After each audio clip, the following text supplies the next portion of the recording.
আপনাদের সঙ্গে আছে গাউসুল আজম বিপু। দর্শক, আপনারা জানেন বিএনপি চেয়ারপারসন বেগম খালেদা জিয়া অসুস্থ, তাকে হাসপাতালে রাখা হয়েছে নিবিড় পরিচর্যা কেন্দ্রে। এরই মধ্যে তাকে নিয়ে নানান ধরনের খবর আসছে।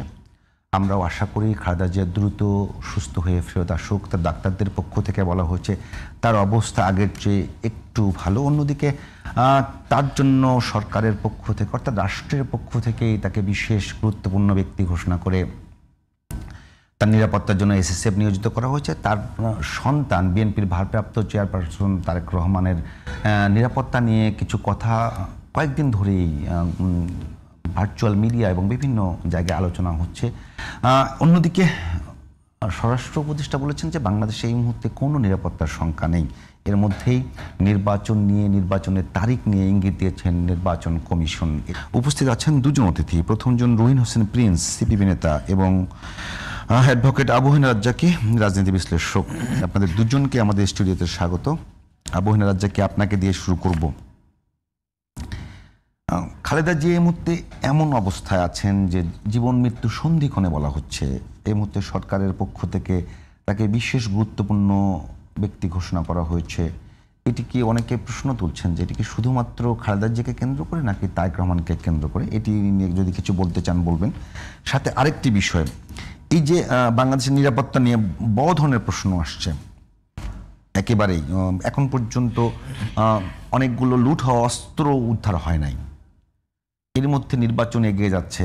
মানে আজকেও একটা বিদেশি সংবাদ মাধ্যম রিপোর্ট করছে যেখানে বলা হচ্ছে যে আগামী নির্বাচন সম্ভবত সবচাইতে সহিংসতাপূর্ণ নির্বাচন হবে।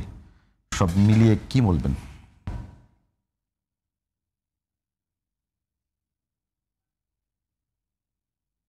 সব মিলিয়ে কি বলবেন আপনি? ও রাজ্জাকী ভাই, প্লিজ।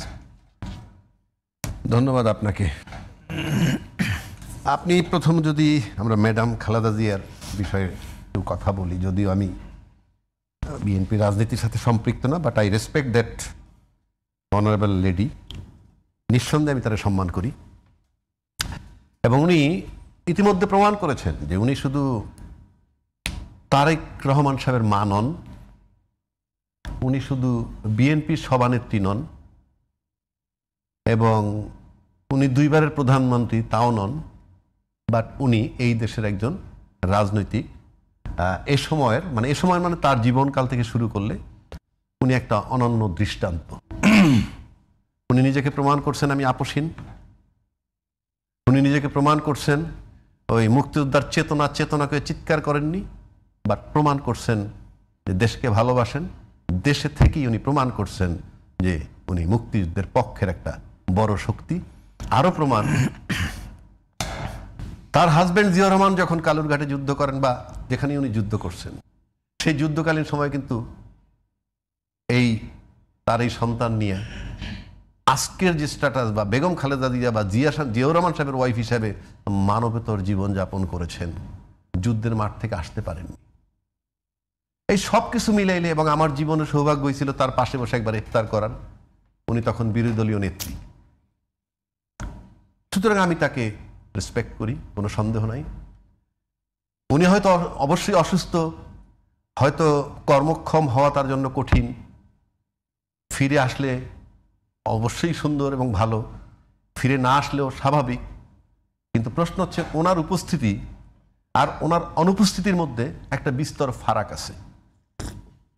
আজকে রাজ্জাকী যদি মরে যায়, ফারাক কি? ফ্যামিলি একটু কষ্ট করবে, 2 দিন কানবে, যদি সচ্ছলতাটা ফিরে আসে সেটা হয়তো ভিন্ন হবে। কিন্তু ওনার উপস্থিতি এবং ওনার অনুপস্থিতি রাষ্ট্রের জন্য এবং তার দলের জন্য একটা বিশাল কিছু। আজকে পর্যন্ত বেগম জিয়া আপনার কি বলে এটাকে, বিএনপির সিম্বল অফ ইউনিটি আপনি বলতে পারেন। শুধু কি বিএনপির? ওটা তো দলীয়ভাবে বললাম।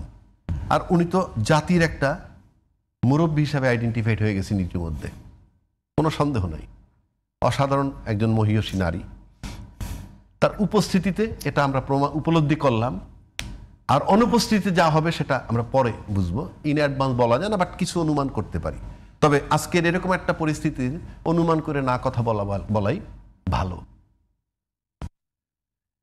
এখন আপনি যদি ওইভাবে চিন্তা করেন যে বেগম খালেদা জিয়া আমরা চাই উনি সুস্থ হয়ে উঠুক, সুস্থ হয়ে আসুক, ফিরে আসুক। আর ওনার অ্যাবসেন্সটা আমি জানি না এটা একটা টার্ময়েল সিচুয়েশন হবে দলীয়ভাবে, আমি মনে করি। আল্লাহ মাফ করুক। কারণ হচ্ছে আমরা তো দেখি এই বাতাসে থাকি, এই আবহাওয়ায় থাকি, কিন্তু সবাই সুন্দরভাবে ঐক্যবদ্ধ থাইকে পরিবেশ পরিস্থিতিটাকে তারা সামাল দেখ, যদি আল্লাহ পাক ওনাকে ফেরত নিয়ে আসে সুস্থভাবে, তাইলে। আর তা নাহলে আমাদের সব সিচুয়েশনের জন্য তৈরি থাকতে হবে, সেটা নিয়ে তো আর ইয়ে করার কোনো সুযোগ নাই। আর অনেকেই কথা বলেন যে তারেক জিয়া এরকম একটা সময় আসছে না কেন। হ্যাঁ, আপনি যদি শুধু মা হিসাবে চিন্তা করেন যে তারেক জিয়া আসবেন বা তারেক রহমান আসবেন তার মাকে দেখতে, সেটা একটা ভিন্ন আসপেক্ট। কিন্তু তারেক জিয়া তো শুধু তারেক জিয়া নন। তারেক জিয়া, তবে আরেকটা কথা ফাঁকে বইলে নেই, আজকে খালেদা জিয়া তো আমাদের একটা ট্র্যাজেডি, আমার জন্য যেটা খারাপ লাগছে, সেটা তাকে অতি গুরুত্বপূর্ণ ব্যক্তি ঘোষণা করছে রাষ্ট্র। এটাই বলছিলাম আর কি। কেন জানেন খারাপ লাগছে আমার? উনি 2 বারের প্রধানমন্ত্রী, উনি শহীদ জিয়ার ওয়াইফ, ওনার হাজবেন্ড রাষ্ট্রপতি ছিলেন, 3 বারের প্রধানমন্ত্রী, 3 বারের প্রধানমন্ত্রী, উনি মুক্তিযোদ্ধার পত্নী, এবং যে মানবতার জীবনযাপন করছেন যুদ্ধের 9 মাস 11 মাস হোয়াটএভার ইট ইজ, সেটাও যুদ্ধে অংশগ্রহণ করার সামিল, কারণ ওই যুদ্ধের ভিকটিম উনি।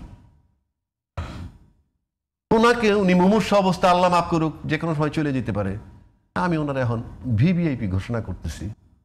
মানে ওনাকে আমার গুরুত্বপূর্ণ ব্যক্তি ঘোষণা করতে হবে? রাজ্জাকিরে ঘোষণা করতে হইতে পারে, কিছু একটা করলাম, ইয়েস রাজ্জাকি সাহেব এই কারণে ওনাকে বেগম খালেদা জিয়ার যদি আপনি ভিভিআইপি ঘোষণা করতে হয়, এটা জাতির জন্য দুর্ভাগ্য। উনি ভিভিআইপি, উনি গুরুত্বপূর্ণ ব্যক্তি। আপনি ডকুমেন্ট দিয়ে কিচ্ছু হয় না এই দেশে, আপনার অ্যাকশনে থাকতে হবে। নাও হি ইজ ডাইং, আপনি এখন তাকে গুরুত্বপূর্ণ ব্যক্তি স্বীকৃতি দিয়ে কি হবে? তা দিয়ে কথার কথা বলছি আমি। এই গুরুত্বপূর্ণ ব্যক্তি স্বীকৃতি তো আরো অনেক আগে পাওয়ার কথা। গুরুত্বপূর্ণ ব্যক্তি স্বীকৃতি দিয়ে তাকে এসএসএফ দেওয়া হয়েছে, আপনি এমনি দিবেন, এমনি দিবেন। আজকে যদি খালেদা জিয়া এই মুহূর্তে এক্সপায়ার করে হাসপাতালে, আপনি তো প্রোটেকশন দিতে পারবেন না, কথার কথা। মানুষ যেভাবে ঢল নামবে, সেটার জন্য তো এসএসএফ দরকার নেই। সেখানে আর্মি যেতে পারে, বিজিবি যেতে পারে, পুলিশ যেতে পারে, সবই যেতে পারে, সবই যেতে পারে। এসএসএফ তো দরকার নেই। বিএনপি চেয়ারপারসন বেগম খালেদা জিয়া এখন মুমূর্ষু অবস্থায়, ধরে নেওয়া হচ্ছে মৃত্যুর সঙ্গে পাঞ্জা লড়ছেন। আমি সেটাই তো সেই সময় আর তাকে আমি ঘোষণা দিয়ে অতি গুরুত্বপূর্ণ ব্যক্তি বানাবো, তাহলে আমরা এই দেশে কি মানে গুরুত্বপূর্ণ ব্যক্তি স্বীকৃতি না দেওয়া পর্যন্ত হবে না? একটু এই বিষয়টা নিয়ে, অন্য বিষয়গুলো নিয়ে কথা বলি। প্রিন্স ভাই কি বলবেন? রুহিন হোসেন প্রিন্স, একেবারে হঠাৎ করে একটা মানুষ, তারেক জিয়া প্রসঙ্গটা একটু পরে বলছি, পরে বলি তাহলে আপনি একটু এটা। রুহিন হোসেন প্রিন্স, এই জায়গাটাতে যে বিএনপি চেয়ারপারসন বেগম খালেদা জিয়া মৃত্যুর সঙ্গে পাঞ্জা লড়ছেন বলে বলা হচ্ছে, এবং তার শারীরিক অবস্থা এখন পর্যন্ত খুব বেশি স্টেবল বলে কেউ বলছে না। তিনি ভেন্টিলেশনে আছেন, তিনি সুস্থ হয়ে ফিরে আসুন, এটা প্রত্যেকে চাওয়া। এই মুহূর্তে সব রাজনৈতিক দল একসঙ্গে বলছেন যে তিনি শুধুমাত্র দলের না, সবার একজন গ্রহণযোগ্য অভিভাবক হিসেবে আছেন।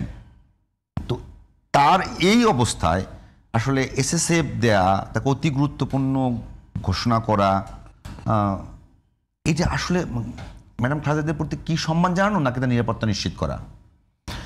আপনাকে ধন্যবাদ, রাজ্জাকি ভাইকে ধন্যবাদ, যারা শুনছেন তাদের শুভেচ্ছা। আমি একটু কথার শুরুতেই, এটা বিজয়ের মাস, মানে মহান মুক্তিযুদ্ধের, এই জন্য সেই শহীদদের প্রতি শ্রদ্ধা জানাচ্ছি, এবং একই সাথে আপনি যাকে নিয়ে প্রধান আলোচনা এখন করছেন, আমি তার সুস্থতাও কামনা করছি, আপনিও, আমরা সবাই কামনা করছি, তবু একটু আনুষ্ঠানিকভাবেও বললাম। আসলে এই পয়েন্টে আমার কোনো দ্বিধাদ্বন্দ্ব নেই, রাজ্জাকি ভাই যেটা বলেছেন, যে এই পর্যায়ে এসে এই ধরনের ঘোষণা দিয়ে করার কোনো কারণ অন্তত পক্ষে আমার বোধগম্য হয় না। যেহেতু গুরুত্বপূর্ণ ব্যক্তি, এবং তার জন্য যা যা করা দরকার, যার মধ্যে সিকিউরিটি তো মাস্ট, কথার কথা বলতে, স্পেশাল সিকিউরিটি ফোর্সটা বরাবরই নিয়ন্ত্রিত হয় যে আপনাকে কেউ যাতে আক্রমণ করতে না পারে। ভিভিআইপি বলতে তার মুভমেন্টের জন্যই, তার নিরাপত্তার জন্য। একজন মৃত্যু পথযাত্রী মানুষকে স্পেশাল সিকিউরিটি ফোর্স নিশ্চিত করবার আসলে কি দরকার? আমি আসছি ওই জায়গাটাই। তাহলে দাঁড়ালো কি, যে তার সব কিছুই বাস্তবতা অনুযায়ী দেখার দায়িত্ব সরকার না করলেও দেশের বাস্তবতায় তিনি যে দলের প্রধান বা অন্যদের পক্ষেই সবটাই করা সম্ভব বলে মনে করি, সুতরাং সেইটা সমস্যা না।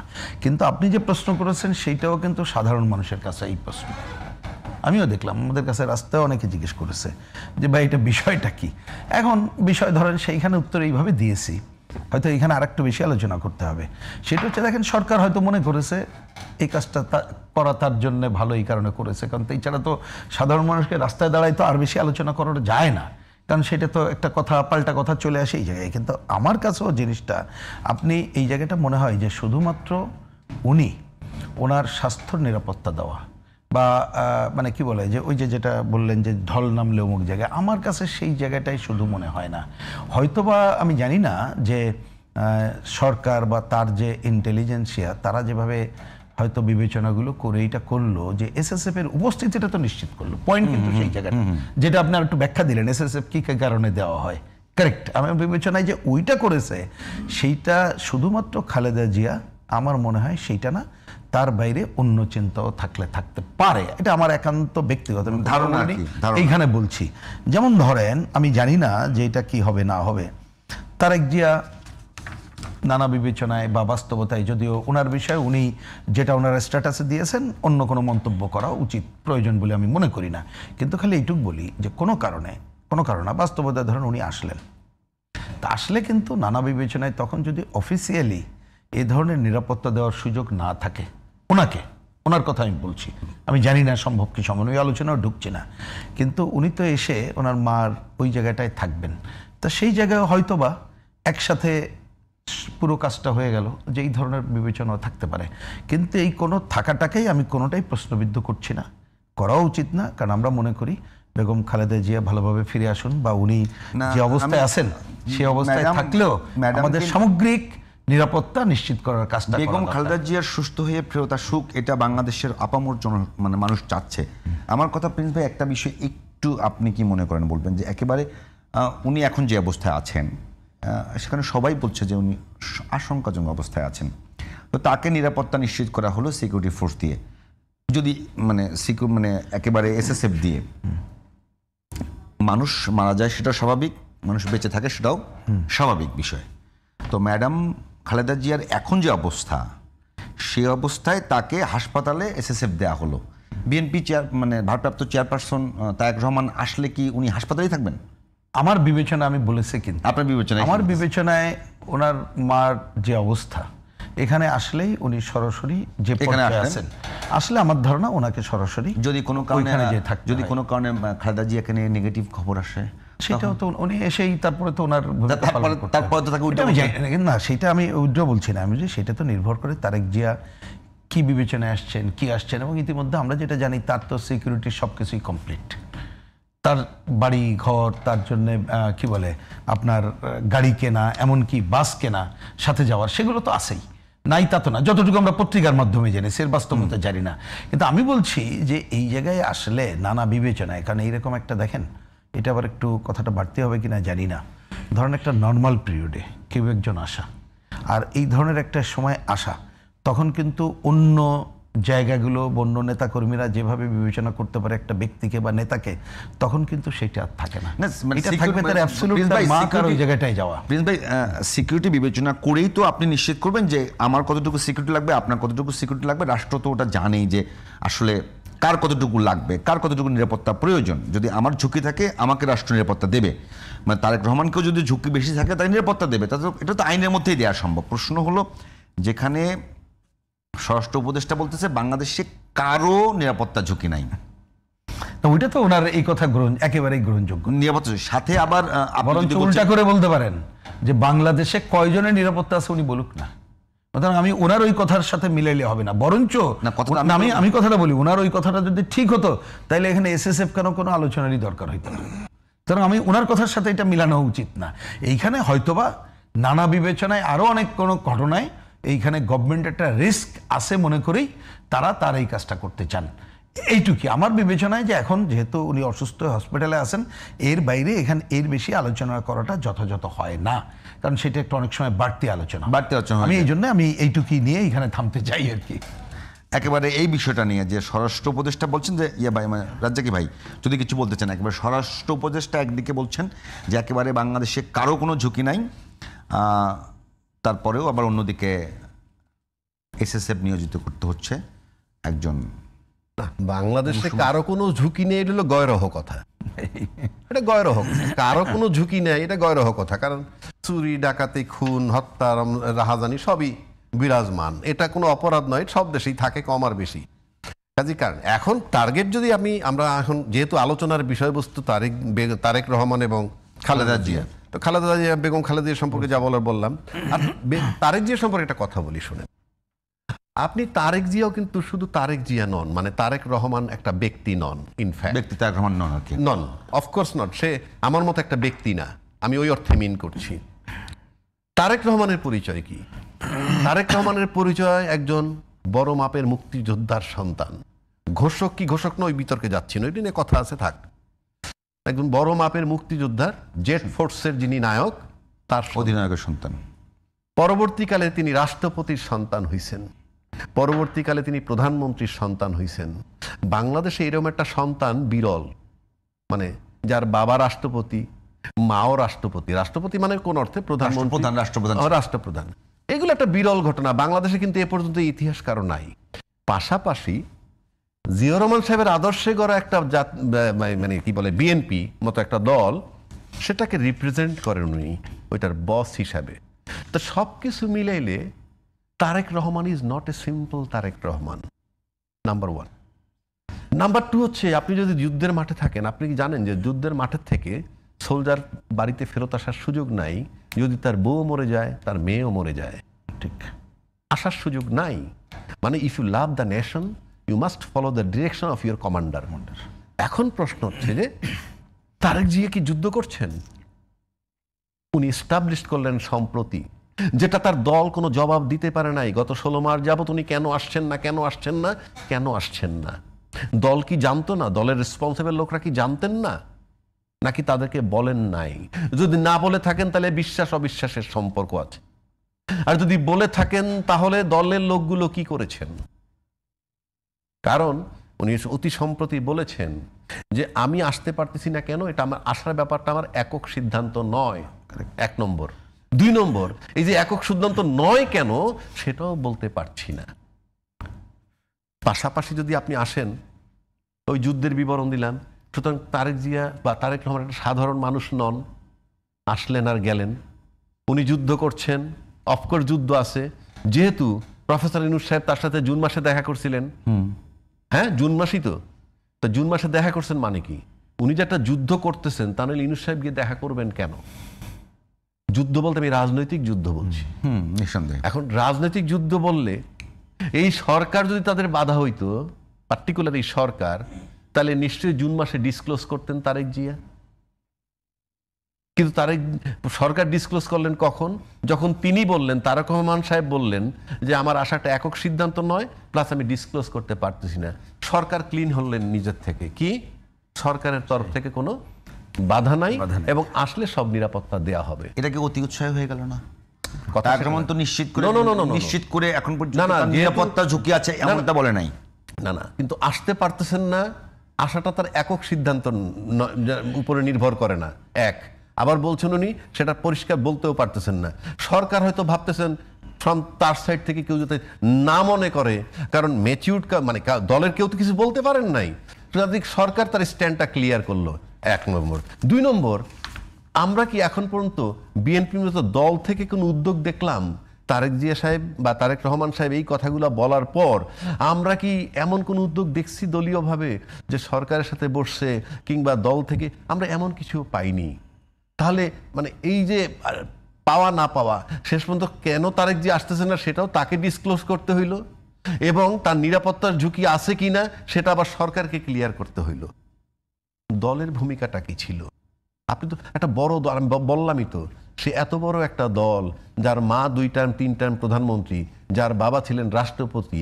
তো সুতরাং তার সন্তান এখানে, তার সন্তান না শুধু, আপনি তারেক রহমান কেন আসতে পারতেছেন না, এবং আসলে নিরাপত্তা দিবেন সরকার, এই কথাগুলো এখন বলতে হইলো কেন না? কেন, এই বিষয়গুলো নিয়ে আরো আগে দলের তরফ থেকে প্রফেসর ইউনূস সাহেব সরকারের সাথে টাইম টু টাইম আলাপ হলো না কেন? এটা আমার প্রশ্ন। আমি একটু প্রিন্স ভাই কাছে যাই। প্রিন্স ভাই, একেবারে বিএনপি চেয়ারপারসন অসুস্থ, মানে নেত্রী, সাবেক প্রধানমন্ত্রী, সব দিকে তার মা, তিনি একজনের মা, তিনিও একজন সর্বোচ্চ নেতা। তো প্রশ্ন হলো, এই দিকটা একটু বলবেন, সাথে বলবেন যে তিনি আসতে পারছেন না এখন পর্যন্ত। একটু কিছুক্ষণ আগের ঘটনাও যদি বলি, একেবারে পররাষ্ট্র উপদেষ্টার পক্ষ থেকে বলা হয়েছে যে এখন পর্যন্ত তারেক রহমানের পক্ষ থেকে বা তাদের পক্ষ থেকে কোনো ধরনের ট্রাভেল পাস চাওয়া হয়নি, যে উনি চাইলে পাবে সেটা রাষ্ট্র নিশ্চিত করছে। তো এখন পর্যন্ত তারেক রহমান দেশে আসবেন এরকম সঠিকভাবে কোনো তথ্য কারো কাছে নেই। এদিকে খালেদা জিয়ার শারীরিক অবস্থা তো আপনি জানেন। আর অন্যদিকে যদি সাথে যুক্ত করি যে তারেক রহমান যদি যথাসময়ে আসতে না পারেন বা নিরাপত্তাজনিত কারণে আসতে না পারেন, সেটি রাজনীতিতে কি ইম্প্যাক্ট ফেলতে পারে? আপনি কি মনে করেন দীর্ঘদিন রাজনীতি করা একজন মানুষ হিসেবে? না, আমি দুইটা দিক যদি দেখি, আমি খুব ছোট ছোট ইচ্ছা করে নিয়ে ছোট আলোচনাই করছি, বড় কোনো আলোচনা ইচ্ছা করেই তুলছি না। প্রথম কথা, দুইটা দিক। এক নম্বর, ইতিমধ্যে বিষয়ে কিছু কথা হয়েছে কিনা, এবং যদি কোনো ঘটনা ঘটে, দুর্ঘটনা না আসতে পারে। তো আমার বিবেচনা, আমি যেটা দেখলাম যে বিএনপির স্থায়ী কমিটির সভা শেষে জনাব সালাউদ্দিন আহমেদ, এবং আমি পত্রিকায় অনলাইনে দেখা, পরে মির্জা ফখরুল ইসলাম আলমগীর যেটা বলেছেন যে তারেক জিয়া অচিরেই আসবেন, শীঘ্রই আসবেন। হ্যাঁ, কিন্তু এই শীঘ্রইটাকে আমি অন্য পজিটিভভাবে দেখতে চাই। আমার ধারণা যে জটিল পরিস্থিতি তো একটা বটেই, কারণ তো তারেক রহমান নিজেই তার স্ট্যাটাসে যেটা বলেছেন আমরা জানি না, কিন্তু যে পরিস্থিতি জটিল এটা বোঝা যায়। কিন্তু আমার এই দুইটাকে আমি পজিটিভ দেখতে চাই। এই যে বক্তব্য যে শীঘ্রই আসবেন মিন্স হয়তো দ্রুততম সময়ে যে কোনোভাবেই বা যেভাবেই আইন যেভাবেই করুক না করে আসবেন। আর সরকারের দিক থেকে তো পরিষ্কার করে বলা হয়েছে, যদি অন্য কোনো অপশন না থাকেও, অন্য অপশন বলছি যে ধরেন বাইরে কেউ থাকলো, তার নাগরিকত্ব নাই, অমুক নাই তমুক নাই, কিন্তু ট্রাভেল পাশে আসা, সেই সুযোগও তারা করতে চায়। সুতরাং আমি বরঞ্চ দেখছি যে হয়তো বা দ্রুততম সময়ে আসবেন। এইটা একটা হচ্ছে আমার বুঝটা এরকম হয়েছে, কিন্তু আমি জানি না এটা কারেক্ট কিনা, কারণ ওই যে জটিল, কত বড় জটিল ও সম্পর্কে তো আমাদের সাধারণ মানুষের এটা একটা প্রশ্ন। দ্বিতীয়টা আপনি যেটা বলেছেন, বরঞ্চ এটা পলিটিক্যাল একটা বড় বিষয়। সে ব্যাপারে ওই যে বললাম যে অনেক কিছু, যেহেতু আমি একটা রাজনীতির মানুষ এবং একটা দলের কথা তো দলের পক্ষ থেকে হয়ে যায়, যার জন্য অনেক কথা হয়তো আমরা ব্যক্তিগত বলি না, নানা বিবেচনা আমরা পজিটিভ জায়গায় রাখতে চাই, কারণ আমরা একটা পজিটিভ জায়গায় একটা নির্বাচনমুখীন যাত্রা করতে চাই, কোনোভাবে সেটা হ্যাম্পার্ড হোক আমরা চাই না। কিন্তু আমি এই কথাটা বলি, ধরেন যদি কোনো কারণে তারেক জিয়ার এইখানে আসাটা, মানে এই সময় তিনি না আসতে পারেন, তার মানে তো বোঝা যাবে যে দীর্ঘমেয়াদী সংকটে পড়ে গেল ওনার আশাটাই। এমনকি নির্বাচনে আগে যেটা কথা ছিল যে নির্বাচনে ঘোষণার সাথে সাথে আসবেন, আমার ধারণা যদি অন্য কোনো জটিলতা না হয়, অবশ্যই এই সরকারকে আগামী 11 তারিখ বা 12 তারিখের মধ্যে নির্বাচনের ঘোষণায় যেতে হবে, তফসিল ঘোষণা দিতে হবে, কোনো অল্টারনেট নাই। তা আমি এই সময়ের মধ্যে যদি উনি মার এই অবস্থা এটা না আসতে পারেন, তাহলে দীর্ঘমেয়াদী একটা সংকটে পড়ে যাবে, এবং সেইটা পুরো যে দল, সেই দলের রাজনীতি এবং আমাদের পুরো যে নির্বাচনে যে ধারায় আমরা যেভাবে চলছিলাম, এটা বাধাগ্রস্ত হবে এবং একটা নতুন পরিস্থিতির উদ্ভব হবে। আমি সেই পরিস্থিতি সংকটজনক না, আমি ইচ্ছা করে ওই শব্দটা না বলেই বললাম, একটা নতুন পরিস্থিতি উদ্ভব হবে, যা কিন্তু আমাদের নির্বাচনের ক্ষেত্রে একটা নানা ধরনের প্রভাব ফেলতে পারে, যেটা আমাদের এই সময় কাম্য না। আমার পরিষ্কার বক্তব্য, কারণ কোনোভাবেই যদি আমরা নির্বাচনের পথে যাওয়াটা মানে হচ্ছে গণতন্ত্রের পথে হাঁটা, আমি পুরো গণতন্ত্র অর্জন বলছি না, ওইটা বাধাগ্রস্ত হলে নানা সংকট ধেয়ে আসবে। তখন কিন্তু এই সংকট একটা হযবরলের মধ্যে পড়ে যাব, পুরো দেশটাই পড়ে যাবে, যেটা আমাদের মানে অন্ততপক্ষে আমি তো কামনাই করি না আর কি। ধন্যবাদ। রাজ্জাকি ভাই, আপনার কাছে একেবারে প্রশ্ন, তারেক রহমানের দেশে আসা নিয়ে যে অনিশ্চয়তা এখন পর্যন্ত চলছে, সেটা এখনও কাটে নাই। এর সাথে সামনে নির্বাচন কমিশনের পক্ষ থেকে মোটামুটি একটা ধারণা দেওয়া হয়েছে, ইঙ্গিত দেওয়া হয়েছে যে নির্বাচন কবে করবে, তফসিল কবে ঘোষণা করবে, সব কিছু চলছে একদম স্বাভাবিকভাবেই। আরেকটা বিষয় বলি, এরই মধ্যেই গতকালকে নির্বাচন কমিশন সচিব বলেছেন যে তারেক রহমান এখন পর্যন্ত বাংলাদেশের ভোটার হননি। এই সব কিছু মিলিয়ে বাংলাদেশের আগামী নির্বাচনের উপর কোনো শঙ্কা দেখেন কিনা আপনি? ধন্যবাদ আপনাকে আর আমার আলোচক এবং জিটিভির দর্শক শ্রোতা। ভোটার হননি, it is not a big issue, it's a matter of half an hour. সে এই দেশের সন্তান, জিয়াউর রহমান সাহেবের সন্তান, বেগম খালেদা জিয়ার সন্তান, উনি একটা পরিস্থিতির শিকার হয়ে গেছেন, সুতরাং ভোটার না, it is a material issue. আবার নির্বাচন কমিশন পাশাপাশি এটাও বলছে যে তারা চিন্তা করবে, অ্যাপ্রুভাল দিলে করতে পারবে নির্বাচন। অনেক কথাই আছে, কারণ তারেক জি, আমি আগেও বলছি, তারেক রহমান সাহেব একটা সিম্পল ব্যক্তি নন, ইজ এ লিডার। আজকে পর্যন্ত আমার লিডার না হোক, বিএনপির লিডার, আমি সেটা বলছি। লিডারশিপ প্রবলেম একটা মারাত্মক প্রবলেম বড় দুটো দলের। তারা তাদের বিকল্প তৈরি করেনি। আমি নিশ্চিত করে বলে দিচ্ছি, দুটো দলের কেউই বিকল্প তৈরি করেনি। First layer, second layer, third layer, fourth layer থাকতে হবে। রাজনীতিটাও একটা ডিসিপ্লিন ইয়ের মতো। মাঠের কর্মী অগণিত, সেটা ভিন্ন। ভারতীয় উপমহাদেশে আমার ভারত টানার দরকার নেই, আমি আমার দেশ নিয়ে কথা বলবো। পুরো বাংলাদেশে কি পরিবারতন্ত্রের প্রতি চেয়ারম্যানের ছেলেকে চেয়ারম্যান বানানো, এমপি ছেলেকে এমপি বানানো, কিংবা ভুল পথ, এটা একটা তো ট্রেডিশন আছে। সেটাই তো বলছি আমি, সেটা আপনি তৈরি করছেন না, করেন নাই, করতে পারেন নাই যারা ফ্যামিলি ইনভলভড উইথ পলিটিক্সটায়। তাতে আজকে তারেক জিয়া রহমান সাহেব যে আসতে পারেন নাই, everybody has failed to solve the issue, because কে সিদ্ধান্ত নেবে, who will bell the cat? সেটাই বিষয়টা হলো ওইখানে। আজকে আওয়ামী লীগ চলে গেছে, এখন পর্যন্ত কি আওয়ামী লীগের লিডারশিপটা ছাড়ছে? এখন পর্যন্ত একটা লোকের নাম ঘোষণা করেনি। ঠিক আছে, আমি তো এই জায়গায় আটকা আছি, অমুকেরে বানাইলাম, কার্যকর কিছু হোক বা না হোক, লিডারশিপটা ছাড়ে নাই। শেষ নিঃশ্বাস পর্যন্ত ইনশাল্লাহ ছাড়িব না। This attitude should be changed. এরপরে আসেন, এত বড় মাপের একজন নেতা তারেকুর রহমান, অবশ্যই এইরকম ক্ষেত্রে যেটা বললাম, যুদ্ধের মাঠ থেকে আসতে পারে না, উনিও যুদ্ধ করতেছেন, রাজনৈতিক যুদ্ধ। তারপর ওকে সিদ্ধান্ত নিতে হবে, উনি কি এই দেশের নেতা? যদি ভাবেন নিজেকে, তাহলে অনেক সময় ঝুঁকি নিতেও হতে পারে। সেই কারণ পৃথিবীতে ঝুঁকিমুক্ত কোনো ব্যক্তি নন, এবং আপনার খ্যাতির বিড়ম্বনা পৃথিবীতে এমন কোনো লোক নাই যার নাই। পুতিন সাহেব কিছুদিন আগে ইতালির রোম ক্রস করছেন, ওনার গ্রেপ্তারি পরোয়ানা ছিল, বাট হি ক্রসড, গেছেন। ঝুঁকি আপনাকে থাকতেই হবে। আপনি যদি প্রফেসর ইউনূস সাহেবের দিকে তাকান, খুব আরামে নাই, ঝুঁকি ওনারও আছে। এই টকশোতে বসে বসে তারা সকাল বিকাল অথর্ব বলা হয়।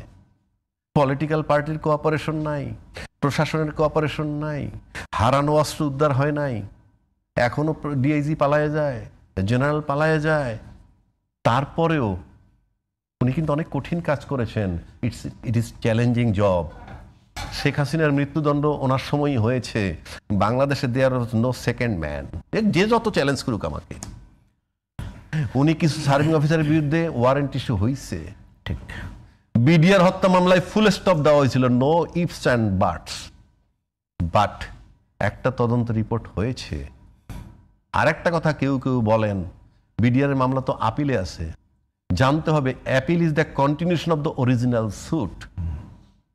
মানে মূল মামলাটাই অ্যাপিলে, অ্যাপিলেও মূল মামলার পার্ট, মূল মামলা হুবহু। এখানে আবার তদন্ত হতে পারে, এখানে আবার সাক্ষী নিতে পারে, অনেক কিছু। এই যে জিনিসগুলা আমি বাংলাদেশ সমস্ত রাজনীতিতে চ্যালেঞ্জ করে দিলাম, কারো এই বুকের পাঠানো এইগুলো করবে। উনি করেছেন যেটা দরকার বাংলাদেশের জন্য। একজন শত শত লোক মেরে আয়নাঘরে রেখে ক্ষমতা কুক্ষিগত করছে। যেদিন 57 জন অফিসার মেরে হজম করে ফেলছে, তখন বাংলাদেশের কাউরে আর কাউন্ট করার তার প্রয়োজন ছিল না, করেও নাই। কারণ 57 জন অফিসার মেরে যদি আমি হজম করে ফেলতে পারি, হেফাজতের কে মরল, আয়নাঘরে কে মরল, ক্রস ফায়ারে রিটায়ার্ড মেজর সিনা মরল, কি আসে যায়? কথা বলেনি কেউ। সেটাকেও অসম্ভব কাজটাকে সে সম্ভব করেছে। আমি ইউনূস সাহেব ফুল স্টপ। বাংলাদেশের রাজনীতি উনি আর রাজনীতিভাবে কিছু করতে পারবেন না, বাট যেটুক করছে সেটুক বলছি। অর্থনৈতিক রিজার্ভ বাড়াইছে, $32 বিলিয়ন পর্যন্ত আনছে।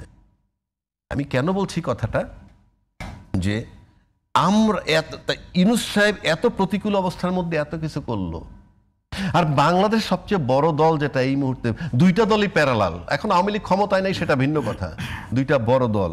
সেখানে আপনি চিন্তা করেন, তারেক রহমান সাহেব যে আক্ষেপ করে যে কথাগুলো বলেছেন, আমি বারবার বলছি দল কি করেছে।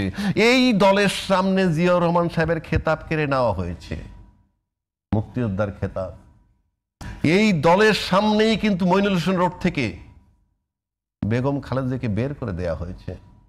এই দলের সামনে তাকে ফালতু একটা অজুহাত তুইলা 5 বছরের কারাদণ্ড, উচ্চ দল সেটাকে করছে 10 বছরের কারাদণ্ড। কেন বলছি? একটা দল তার অধিকার আদায় করে নিজের জন্য, দেশের জনগণের জন্য। নিম্ন আদালতে 5 বছর হলে উচ্চ আদালতে 10 বছর হয় কখনো? সেটা হ্যাঁ দিতে পারে, সেটা ভিন্ন আসপেক্ট, সেটা ভিন্ন আসপেক্ট। আবার নিম্ন আদালতে যাবজ্জীবন দিচ্ছে, উচ্চ আদালত মৃত্যুদণ্ড দিতে পারে। নিম্ন আদালত মৃত্যুদণ্ড দিচ্ছে, উচ্চ আদালত যাবজ্জীবন দিতে পারে, খালাসও করতে পারে। সেগুলা নিয়ে আমি এই বিতর্কে যাচ্ছি না। কিন্তু যে দল তার নিজের অধিকার আদায় করতে পারে না, এটা তো তার নিজের অধিকারের পার্ট। আমরা নির্বিকার তাকায় তাকায় দেখছি। আজকে যদি এই খালেদা জিয়া, তারেক জিয়া বিহীন একটা দল সার্ভাইভ করে বাংলাদেশে, আমরা কি পাবো? এত বড় দলটা কি করেছে? আমরা যে স্বপ্ন দেখি, কি দিয়ে স্বপ্ন দেখব? এই যে যে কথাগুলি আমি বললাম, দলমত নির্বিশেষে সকালে বিকালে সবার প্রশংসা করা উচিত ইউনূস সাহেবের এই কর্মকাণ্ডগুলার। মৃত্যুদণ্ড দিয়েছে, ওই বিডিআর তদন্ত কমিশন হয়েছে, তদন্ত রিপোর্ট দাখিল করেছে। দেখেন তো কোথাও কোনো একেবারে খই ফোটার মতো কথা বলে নাকি কেউ? এখনো পাবেন টকশোতে ইউনূস অযোগ্য, ইউনূস অপদর। আর সে তো ফেব্রুয়ারিতে চলে যাবে, এটাতে আমি পূজা দিব নাকি? আমি তো বলছি ইউনূস সাহেব ফুল স্টপ। আপনি ওনাকে দিয়ে আর কিছু আশা করেন না। কিন্তু দেখেন তো টিপ টিপ করে যেটা করেছে, স্বপ্নেও তো কেউ ভাবতে পারবে না। বাংলাদেশের রাজনীতিবিদ নাই, সেই জন্য আমি এক্সাম্পল টানছি। খালেদা জিয়ার জন্য কিছু করতে পারেন নাই, মইনুল সুন্দর দিয়ে বাইর করে দিয়েছি, কিছু করতে পারেন নাই। জিয়াউর রহমানের খেতার টান দিয়েছি, কিছু করতে পারেন নাই। তো আমি সেই জায়গাটায় আছি। আমরা এত বড় দল দিয়ে সামনে স্বপ্ন দেখতেছি।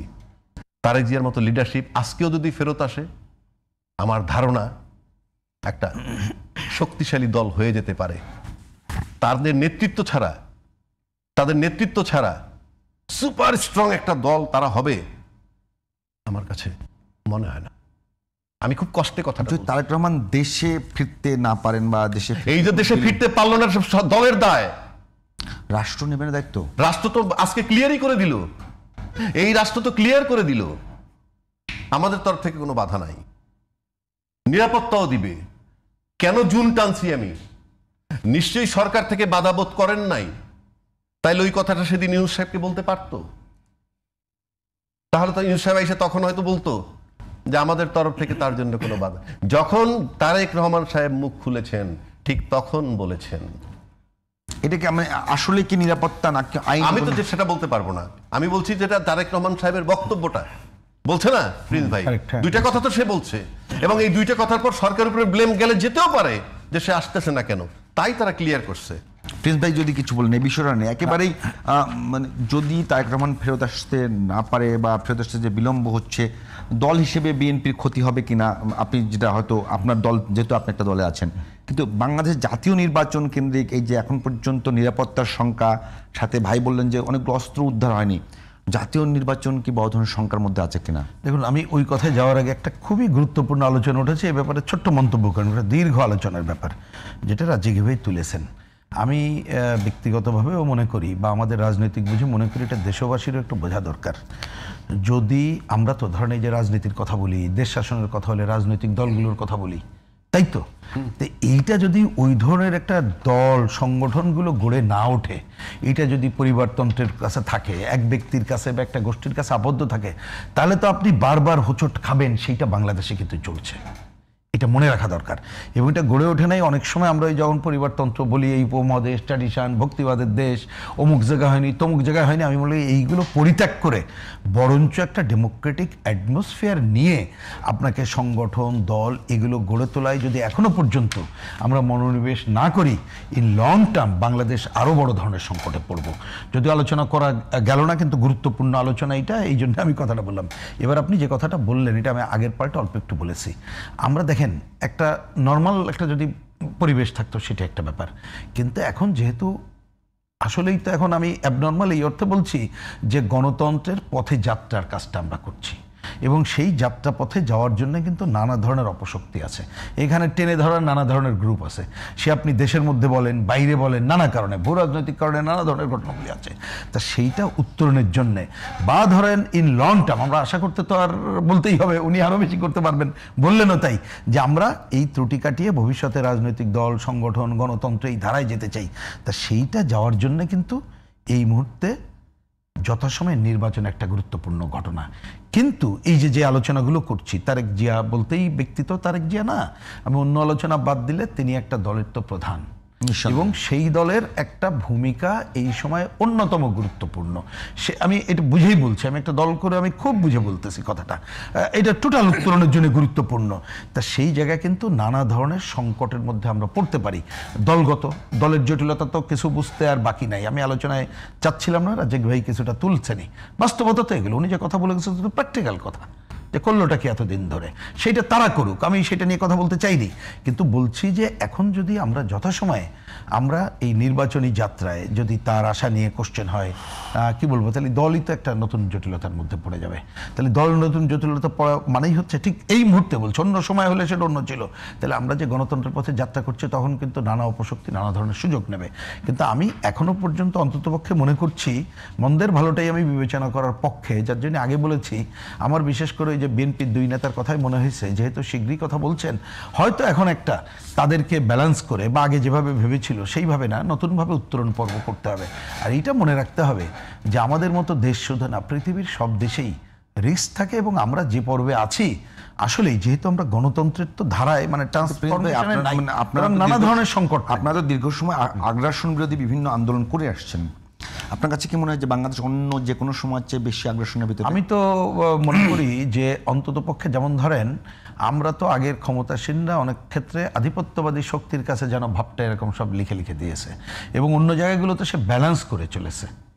খেয়াল করলে দেখবেন পৃথিবীর অন্যান্য দেশে কারোর কাছে বোয়িং কিনা, কারোকে অমুক দেয়া তমুক দেয়া এইভাবে করেছে।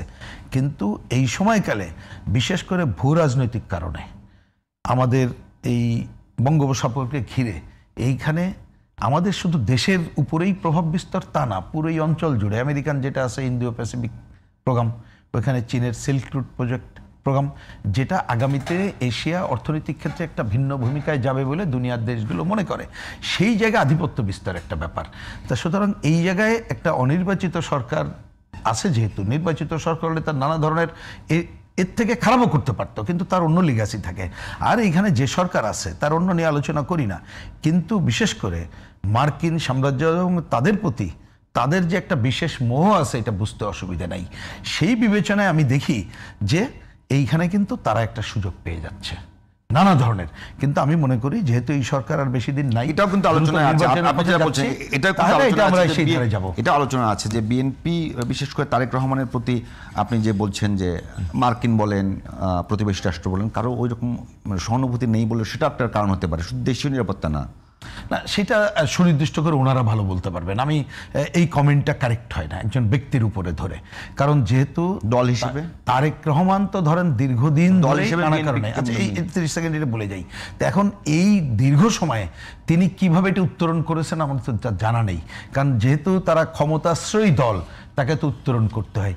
বিএনপি তার দল হিসেবে এই সময় আপনি দেখবেন তার রোল ভালো মন্দ মিলে আছে, কিন্তু একটা কথাই খালি বলতে হয় যেটা উনিও কিছুটা বলেছেন, হয় কি দেখেন এই দলটাকে নিয়ে আপনি কত রকম কথা বলবেন, এত সবের পরেও তো দলের একজন চেয়ারপারসন, একজন হচ্ছেন ভারপ্রাপ্ত চেয়ারপারসন, তার অথরিটি যদি এই জায়গায় না থাকে, যতই আমি ডেমোক্রেসির কথা বলি না কেন ওইটা অনেক ক্ষেত্রে থাকে না। এইসব দলগুলোতে তো অতীত দিনে দেখেছেন এটা দেখা যাচ্ছে। ওই দল কেন, আপনি অনেকগুলো লেফট দলের মধ্যে এগুলো দেখতে পারবেন, এগুলো অস্বীকার করার কোনো কারণ নেই, এটাই সত্য। যার জন্য বলছিলাম এই আলোচনাটা গুরুত্বপূর্ণ যে আমাদের মতো দেশগুলোতে বিশেষ করে বাংলাদেশে কেন এই ধরনের সংগঠন গড়ে উঠছে না, কেন রাজনৈতিক চর্চায় আমি গণতন্ত্র আনতে পারছি না, কেন রাজনৈতিক চর্চায় আরো মানুষ এসে তার অংশগ্রহণ নিশ্চিত করতে পারছি না।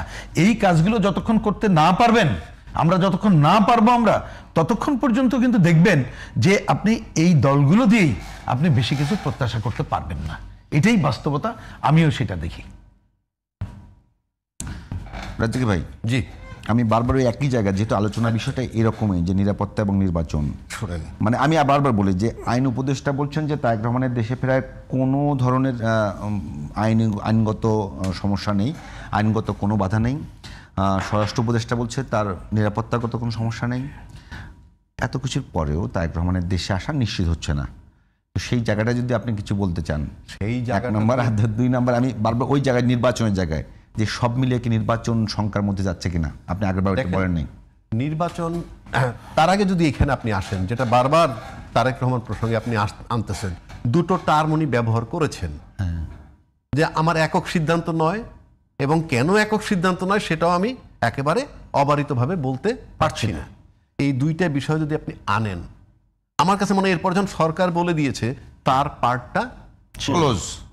তার মানে সরকারের কোনো responsibility। তার মানে দেশের ভিতরে নেই। সরকারের তরফ থেকে কিছু নেই। আমি আবারও বলছি, তার মানে দেশের ভিতরে আমি বলতে পারবো দেশের ভিতর অন্য জিনিস না, সেটা সেটা আরেক ওটা মিলে সরকারের পক্ষ থেকে সরকার ধরেন সব দায়িত্ব নিতে পারে এমন না। এয়ারপোর্ট থেকে তারেক রহমান সাহেব যেখানে আসবে সিকিউরিটি সরকার দিবে, আমি মনে করি দিবে এখন। না দেবে সে। প্লাস উনি যেখানে মিটিং টিটিং এ যাবেন দিবেন, থাকবেন, ঠিক আছে। সরকার ক্লিয়ার করছে কোনো মামলা নাই, মোকদ্দমা নাই, তাদের তরফ থেকে কোনো আশঙ্কাও নাই, মানে বাধা নাই। এখন আসেন, আমি মাঝখানে একটু বলে দিই আপনাকে একটু মানে একটা জানার জন্য, মানে ধরে নিন এই মুহূর্তে বাংলাদেশের সবচেয়ে মানে একেবারে ধরে নেওয়া না, বাস্তবতাই বাংলাদেশের সবচেয়ে বড় রাজনৈতিক দল বিএনপি, তার প্রধান তিনি হয়তো সম্ভবত নির্বাচনে বিএনপি পাশ করলে তিনি প্রধানমন্ত্রী হবেন, বাংলাদেশ রাষ্ট্রের আগামী দিনের প্রধানমন্ত্রী হবেন। তিনি যদি অনিরাপত্তায় ভোগেন তাহলে বাংলাদেশ রাষ্ট্রের নিরাপত্তা কোথায় আসলে? না না, আপনি সরকারের তরফ থেকে তো নিরাপত্তা দেওয়াই হইল, তারপরেও যদি আপনি নিরাপত্তা না দেন, তাহলে আপনাকে ডিসক্লোজ করতে হবে সেই to the government or to your people. And if there is a question of mistrust between his own man, নিজেদের মধ্যে যদি কোনো অবিশ্বাস, এটা কেউ সমাধান দিতে পারবে না। ওনাকে সুনির্দিষ্ট করতে হবে, সেটা তাকে প্রবলেমটাকে একেবারে এনশিওর ক্লিয়ার করতে হবে। এক, দুই নম্বর, সহানুভূতি যেটা বলা হচ্ছে, ওই যে বহির্বিশ্বের সহানুভূতি আছে কি নাই, সহানুভূতি বলতে পৃথিবীতে কিছু নাই। বোকা ছাড়া কেউ এটা চিন্তা করে না। গ্লোবাল ভিলেজ, টোটাল পৃথিবী এখন কর্পোরেট, কে কার কাছ থেকে কি নিতে পারবে। সুতরাং সহানুভূতির ব্যাপার না, আপনাকে ভাবতে হবে, লেনদেনের ব্যাপার আপনাকে খেলতে হবে। You are to play the game and that is the real politics. আপনি দেশের মধ্যে পলিটিক্স করবেন মিলিটারি দিয়া, পুলিশ দিয়া, অমুকে হাত কেটে দিলেন, অমুকে গুলি করে মাইরে ফেলাইলেন, দ্যাট ইজ নট পলিটিক্স। তাহলে শেখ হাসিনা যাইতো না, এর বাইরে পলিটিক্স আছে। আমি আবারও বলছি, ইউনূস সাহেবের কাছ থেকে সবার শেখা উচিত এই 1 বছর। আপনি তো একথা আগে বলছেন, কিন্তু এখন যে কিভাবে উনি সার্ভাইভ করলেন এই 1 বছর ইউনূস সাহেব, ভাবি মানে সামনে এবং কার বিরুদ্ধে দণ্ড দিয়া, কাদেরকে জেলে নিয়ে, কোথায় আপনি বলেছেন, এটা বলেছেন। আমি বলছি যে সামনের দিনের প্রধানমন্ত্রী যিনি হবেন তার নিরাপত্তা যেখানে, সেটা তো তাকে ডিসক্লোজ করতে হবে। আমি বারবার বলছি, রাষ্ট্র যেখানে নিজেই বললো যে তার কোনো নিরাপত্তাহীনতা নেই, এইটা কি আগামী নির্বাচনের উপর বড় ধরনের একটা প্রভাব বিস্তার করতে পারে না? অফকোর্স, যদি কথার কথা বলছি আজকে, আমি জানি না, আমার থিওরিটি, আমার হিসাবটা বলছি। ধরেন এখনো নেতৃত্বে তারেক জিয়া সাহেবকে বা তারেক রহমান সাহেবকে যেভাবে সবাই মেনে নিবে, আপনি তৃতীয় একটা ব্যক্তিকে চট করে বানাইলে কেউ মেনে নিবে না। বিকজ পার্টিগুলো এমনভাবে সাজানো যে টপের পরে সবাই ইকুয়াল। আমি বুঝাইতে পারছি? টপের পরে সবাই ইকুয়াল, র্যাঙ্ক আপনি যে যারা দেন না কেন সব ইকুয়াল। এইটা একটা বিশাল গ্যাপ। ধারাবাহিকতা, মেজর, ফুল জেনারেল, তো লেফটেন্যান্ট জেনারেল, তারপরে মেজর জেনারেল, তারপরে ব্রিগেডিয়ার জেনারেল, বলতে পারেন আর্মি আর রাজ, নো, ওটাও একটা সিস্টেম। তো আপনি এই মুহূর্তে নেতৃত্ব ধৈর্য রাখার জন্য Tarique Rahman is the right person. এবং আমি মনে করি রাষ্ট্রকে যদি সঠিক জায়গায় নিতে হয়, আউস্টিং অফ মানে আওয়ামী লীগের পতনের পর জিয়ার আদর্শ চিন্তা করে, জিয়াউর রহমান সাহেবের এবং খালেদা জিয়ার, আমি পার্টিকুলারলি 2টা লোকের কথা বলি, এবং এই 2টা লোকের জন্য আমার বিএনপির প্রতি আজও দুর্বলতা আছে। এবং সে কারণে তারেক জিয়া সাহেব যদি কালকে ফেরত এসে নেতৃত্ব নেন, যদি সাহসকে দাঁড়ান, আমার কাছে মনে হয় এখনো হইতে পারে। বাট তাকে বুঝতে হবে কোন রাজনীতিটা বাংলাদেশ এই মুহূর্তে চায়, কোন রাজনীতিটা এই জেনারেশন চায়, কোন রাজনীতিটা তার দলের মধ্যে তরুণ যারা আছে তারা চায়, এটা মাথায় নিয়ে নামতে হবে। আর যাদের চিন্তা মানে আর অন্য কোনো চিন্তা যদি ওনার থাকে এবং সেটা যদি ওনার আশঙ্কার কোনো কারণ থাকে, সেগুলো দূর করা খুবই কঠিন। তারপরে বলবো ওনাকেই ক্লিয়ার করতে হবে শঙ্কা কোথায়, সমাধানের পথ কি। ধন্যবাদ, একেবারে সময় শেষ। ধন্যবাদ জনাব রহিন হোসেন প্রিন্স, ধন্যবাদ অ্যাডভোকেট আবু হেনা রাজ্জাকী। দর্শক, আজ এখানেই শেষ করছি।